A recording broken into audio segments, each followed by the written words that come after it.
Hi, I'm Jay from Farriery Tuition, and today we're going to be making a straight bar shoe for this foot model.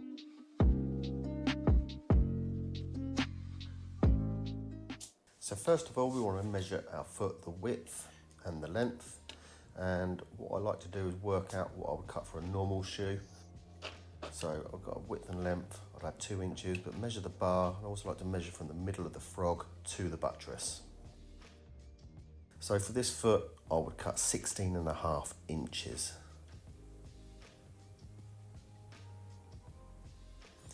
Just tidy up our cut.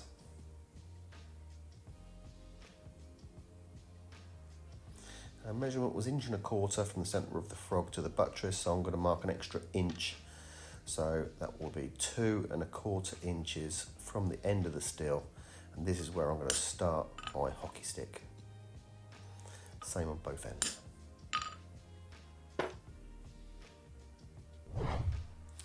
So first heat, we'll need to bump up our toe because we're starting with 3/4, 3/8, so that's 20 by 10.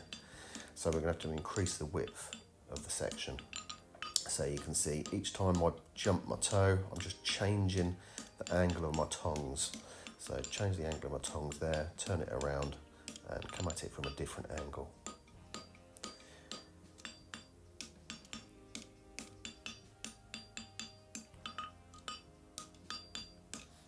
Again, this time coming in at a different angle again, just to stop any buckling. Because if you hold it in the same place all the time, then it's always going to buckle in the same place. Now we're getting ready now to put our toe bend in. So I'm going to use my tongs at 45 degrees and I'll use the round of my hammer just to start creating that toe bend. Trying to get 2 jobs done in one heat.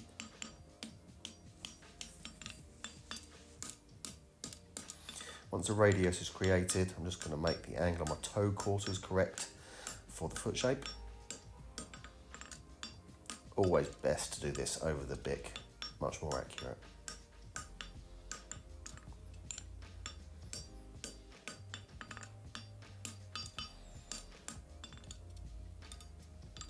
And then once you're satisfied with your shape, you can make slight alterations to your toe quarter angles. And then level out your section because it's always going to swell up slightly on the inside edge. So you want to keep this down, keep this slightly thinner. And then hammer finish shoe, we're just going to tidy it up just over the bic. Always take time to make sure your toe bend is correct because it's one of the most important heats on any shoe.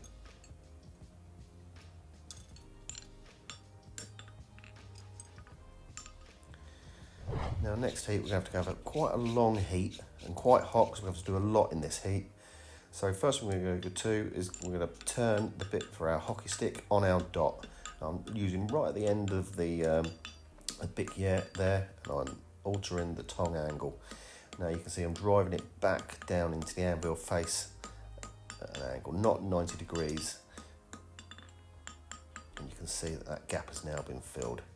So I'm driving it down shorter than what it needs to be. And now because it's shorter, I can get it on the bic and start shaping the frog plate and defining the quarter because I've got extra thickness in there now. And now I can just finish the hockey stick procedure.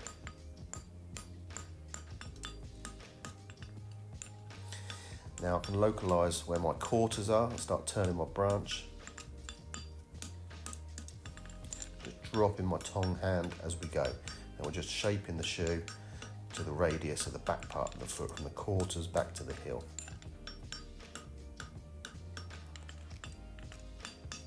Now our next stage, we're going to have to scarf. So we're preparing for our weld, so we're just putting a sloping scarf on here. I'm right-handed, so I scarf left branch over right. So I like to use the heel of my hammer. So I'm coming right to the edge of the anvil and I'm getting my scarf down all the way to the edge. Just finish off our bar over the bic.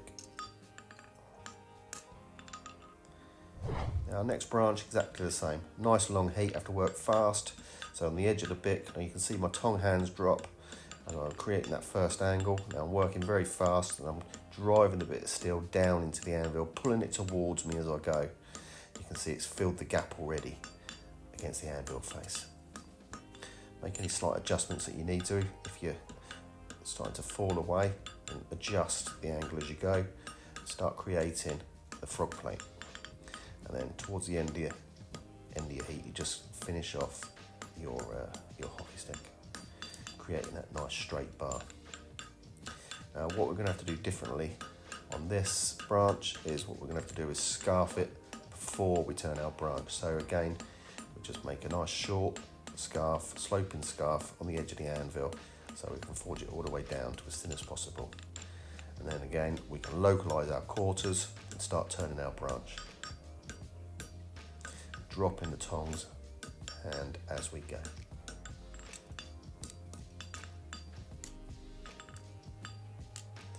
Now the shoe's going to have to be overlapped, so we want to start bringing our branches together. Now weld. Our two ends should meet where we're going to weld it, just over where the centre dot would be, say in the centre of the toe.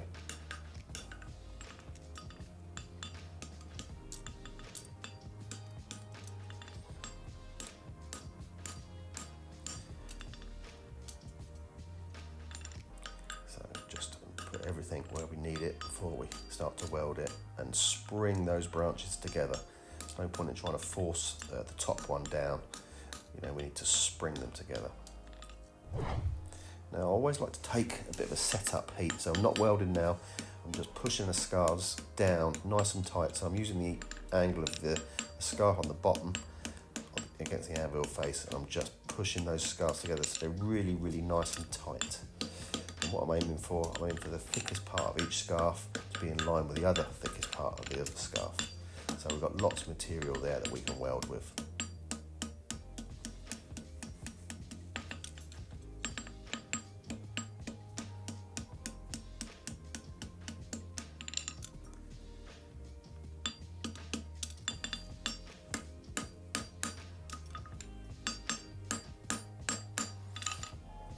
Once we've got our scars prepared, we want to clean the area that we're welding, any other scale on any other parts of the shoe, and prepare to put some flux.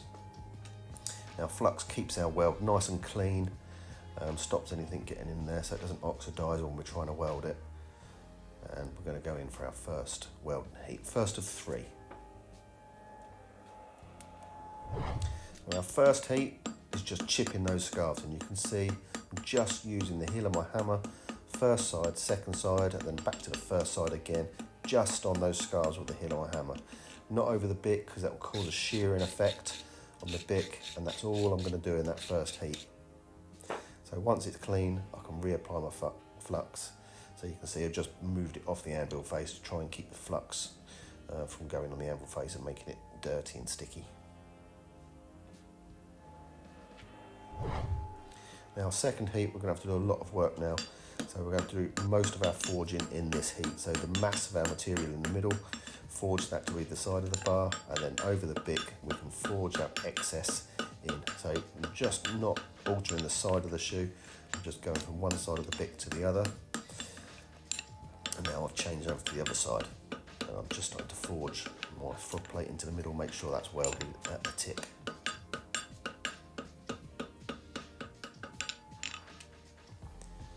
So now it's below a welding heat, so we're just going to clean our shoe again and apply some flux for our finishing welding heat. So we're just going to get this bar so it's finished, so we don't need to rasp it at all. It's going to be a hammer finished bar shoe.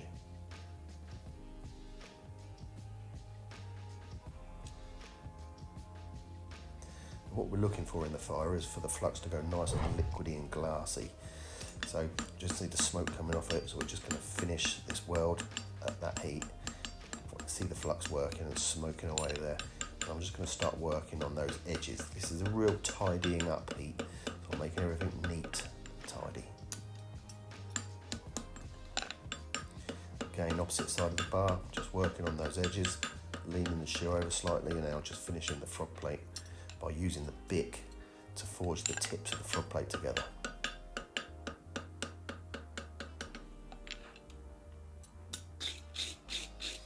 And that's our bar completely welded.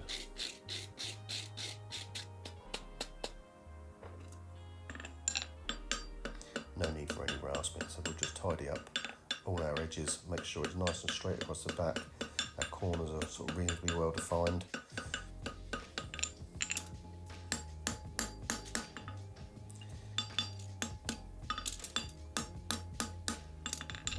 Our next stage is just to scribe a line across our toe to mark our fuller in, where that's going to start from. Now take your time to do this marking, because obviously it has to be quite accurate. You want to make sure you follow the inside edge. Lots of people follow the outside edge. You end up being finer in the toe than you are anywhere else in the shoe, where it's not where you want to be. So make sure you follow the inside edge. Now we get a heat on the whole branch, and we just hem from where the fuller end starts all the way back to where the fuller end is going to end. Just a slight level. We don't want to be forging it down too much before we've fullered. Always good to give it a clean as well, because then you can see exactly where your mark is. So in this case, I'm going to start from my toe. I'm going to work all the way around to my heel, taking my time. Each fuller takes a bite of half the next fuller mark, and I'm just going gradually all the way around to the end. Not too hard at this time. But now I can increase the power, so you can see I'm hitting through the fuller, and I want to fuller all the way down to, once the process is finished, probably about 3/4 of the way to 7/8 of the way through the section. So for this section, I want to be fitting a number 4 nail, so I'm going to keep fullering until I can see that the fuller is wide enough to fit an E4. So blend my fuller in all the way around and go lightly towards the heel. Just blend out.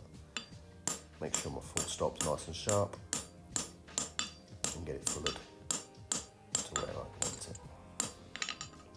And there should be enough heat now to put our nail holes in.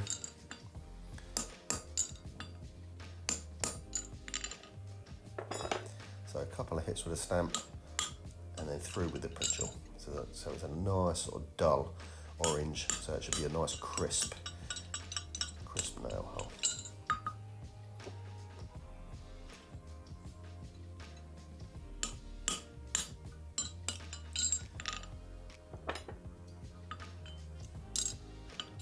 Then level out behind our nail holes on the foot surface and crisp up all those edges. Medial branch is exactly the same, so you can see I'm hemming from a mark all the way around, so I'm just leaning the hammer over to take that edge off. I'm forging it off, but it's also making that edge higher than what I need. So clean her up, and I'm going to use my fuller again nice and slowly and accurately, not rushing at this point, just going gently, making sure it's correct, looking for my mark. Take your time to find out where your mark is, and then just drop your hand slightly so you can accentuate that full stop. And now you've got your fuller in marked, you can again increase the power and fuller to the appropriate depth.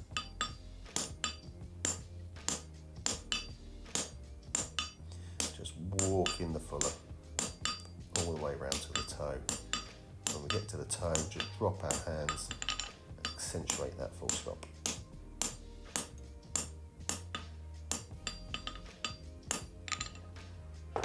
Now we'll get our nice dull heat again, just hot enough for a decent stamp to put our nail holes in. More pitch in the toe, less in the heel, and then one straight in the middle, couple with a stamp, and we should be able to Pritchell out nice and easy.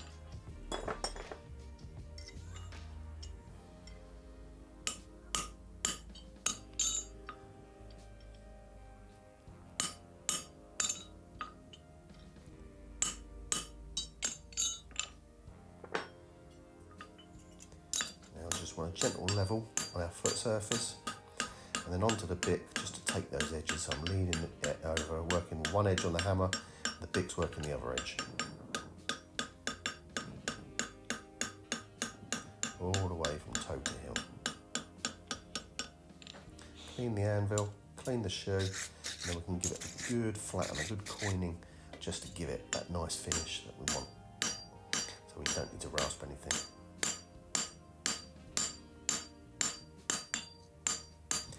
Always best to do most work on the foot surface, but you will have to work on the ground surface.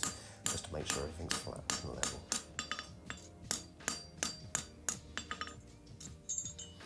Any final adjustments can be made now.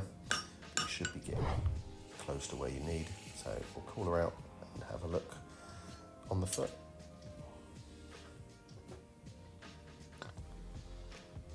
So there we have a 3/4 fullered hammer finish straight bar shoe made to a foot model.